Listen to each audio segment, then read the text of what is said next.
Quels sont les symptômes du diabète de type 1? Au tout début, tant que le pancréas peut continuer à produire de l'insuline, le diabète de type 1 ne provoque aucun symptôme. Les premiers signes d'alerte n'apparaissent que lorsque 80 à 90% des cellules pancréatiques productrices d'insuline sont déjà détruites. Quand l'insuline commence à manquer, le taux de glucose dans le sang augmente, entraînant son excès par les urines. Plusieurs signes peuvent alerter et faire suspecter un diabète de type 1.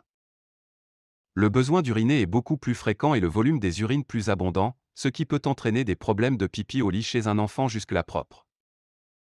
Une sensation de soif intense et le fait de boire beaucoup. Un amaigrissement important. Une augmentation de l'appétit. Une haleine à l'odeur fruitée de pommes vertes. Une fatigue anormale.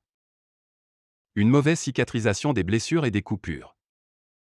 Une peau sèche sujette à démangeaisons. Une vision floue.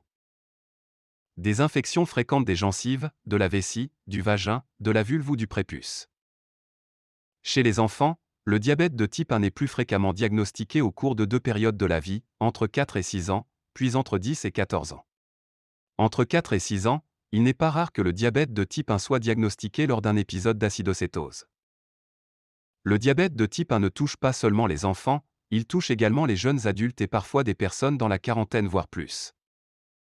Si vous, ou une personne de votre famille avez un ou plusieurs de ces symptômes, consultez au plus vite votre médecin traitant. Il vous remettra alors une ordonnance pour que vous puissiez faire des tests sanguins pour confirmer ou non un diabète de type 1. Vous avez été diagnostiqué diabétique de type 1? Vous pourrez trouver sur cette chaîne toutes les informations nécessaires pour vous aussi soigner au mieux votre diabète.